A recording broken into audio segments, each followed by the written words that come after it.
The Young and the Restless spoilers shock.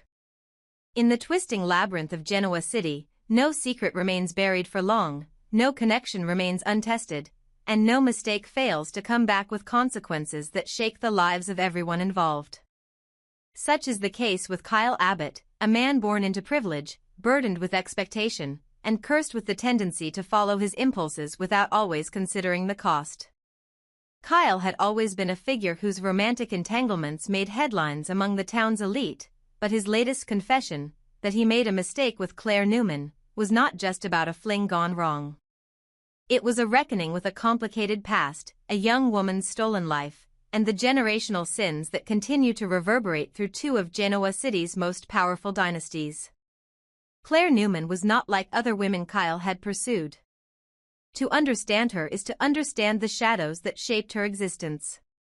Raised in a distorted world where Jordan Howard's manipulations replaced genuine love, Claire had never known what it meant to trust freely, to love naturally, or to experience the innocent stages of young romance.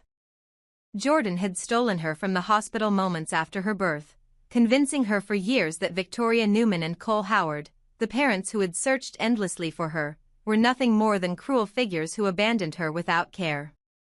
Under Jordan's control, Claire was molded into a weapon of vengeance, manipulated to hate the very family whose love she was denied.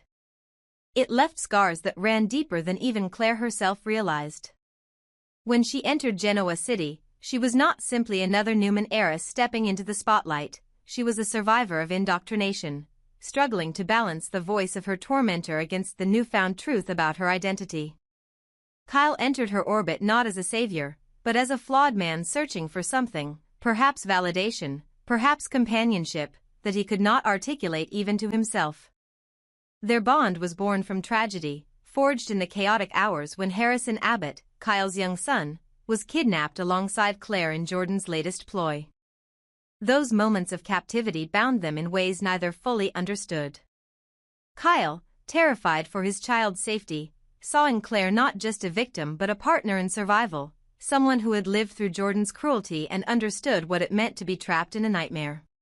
Claire, meanwhile, looked at Kyle and found something she had never been allowed to experience, a man who saw her as more than Jordan's puppet, someone who treated her as capable, strong, and worthy of being fought for. Yet once the danger had passed, once Harrison was returned safely and the town of Genoa City breathed again, the lines between trauma and desire blurred. Kyle, still aching from his fractured relationship with Summer Newman and desperate to fill the void, reached for Claire. She, in turn, responded not out of readiness, but out of curiosity and a longing for normalcy she had never known. To Claire, Kyle represented the possibility of being like any other young woman, of going on dates, of feeling wanted, of having a first love. But reality soon reminded her that her wounds were not so easily healed. As Kyle confessed to his mistake, it became clear that what began as an attempt at connection had turned into a deeper entanglement that neither could handle. For Kyle, the mistake was not simply in pursuing Claire, it was in failing to see that she was not prepared for the kind of love he craved. For Claire, the mistake was believing that stepping into a romance with Kyle would erase the years of psychological imprisonment that Jordan had imposed. It wasn't just a failed relationship, it was a painful mirror reflecting all the ways in which her past still dictated her present. The ripple effects were immediate and far-reaching. Victoria Newman, Claire's mother, and Nikki Newman, her grandmother, found themselves stunned not only by the admission but by the sheer complexity of the situation. It was one thing to welcome Claire back into the Newman fold after years of believing she was lost forever. It was another to watch her navigate the treacherous waters of love with a man like Kyle Abbott, a figure already steeped in drama and mistrust. For Victoria, who had once been Claire's target during Jordan's manipulations, there was a haunting irony in watching her daughter struggle with trust, intimacy, and betrayal. How could she counsel her daughter on love when their relationship was still fragile, still recovering from years of lies? Nikki, too, wrestled with her own emotions. Having been marked as one of Claire's intended victims, she carried the weight of both fear and forgiveness. She longed to embrace her granddaughter fully, to help her move beyond the damage Jordan inflicted, but she also feared that Claire's connection to Kyle would pull her back into cycles of pain and scandal. The truth was that Claire's journey could not be smoothed over with family dinners or well-intentioned advice. Her entire worldview had been shaped by Jordan, the woman she once called aunt, the woman she believed loved her. To discover that everything she had been told was a lie, that Jordan was a manipulator, that Victoria and Cole had never abandoned her, was to stand on ground that constantly shifted beneath her feet. Who could she trust? What did love even mean when her first lessons had been twisted into weapons of destruction? These questions haunted her as much as the failed romance with Kyle. And yet, within all this chaos, Genoa City saw the makings of a new heroine rising. Claire's struggles were not simply a tragic backstory, they were the seeds of a larger transformation. For years, the Newman family had thrived on power plays, corporate wars, and romantic betrayals, but Claire represented something more vulnerable, more human. She was the child stolen from them, returned scarred but unbroken, a living reminder that even the strongest dynasties could not escape the long shadows of deception. Kyle's confession, meanwhile, was both a personal failure and a narrative turning point. It forced him to confront the impulsiveness that had defined so many of his relationships. He could no longer blame Summer for their collapse or point to the pressures of being an abbot as an excuse. With Claire, his choices revealed a pattern, chasing comfort in the arms of women without considering the long-term consequences. This time, however, the consequences extended beyond his own reputation. They threatened the fragile stability of a young woman just beginning to rebuild her life. The people of Genoa City, ever watchful and quick to judge, would not let the matter rest quietly. Whispers circulated about Kyle's recklessness, about whether he was exploiting Claire's innocence or simply blinded by his own loneliness. For the Newmans, it became yet another battle in their ongoing war to protect their own. For the Abbotts, it was a reminder that Kyle's actions reflected on Jabot and on a family legacy already tested by scandal after scandal. Underneath it all lay the specter of Jordan Howard, the woman whose actions had set these events in motion. Though absent, her presence lingered like a ghost, reminding everyone that the damage she inflicted would not fade quickly. Claire might be free from her aunt's grip, but the emotional shackles remained, influencing her choices, her relationships, and her very sense of self. And in moments of quiet, when she doubted her worth or questioned her instincts, she could still hear Jordan's voice whispering lies, a reminder that true freedom was still a work in progress. As Kyle stood before those he had disappointed, admitting his mistake, it was not merely the confession of a man who had chosen poorly. It was the unveiling of a larger truth, that love, trust, and redemption in Genoa City are never simple. For every step forward, there are setbacks. For every bond formed, there are fractures. And for every secret exposed, there are echoes that linger, shaping futures in ways no one can predict. The story of Kyle and Claire was not over. It was merely the beginning of a saga that would test not only their resilience but also the strength of the families around them. In Genoa City, where past sins never stay buried and love is both salvation and curse, the mistakes of today inevitably become the scandals of tomorrow.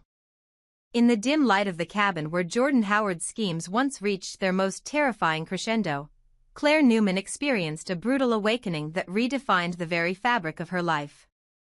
That night, she saw the woman who had raised her, the woman she once called her aunt, reveal her darkest intentions.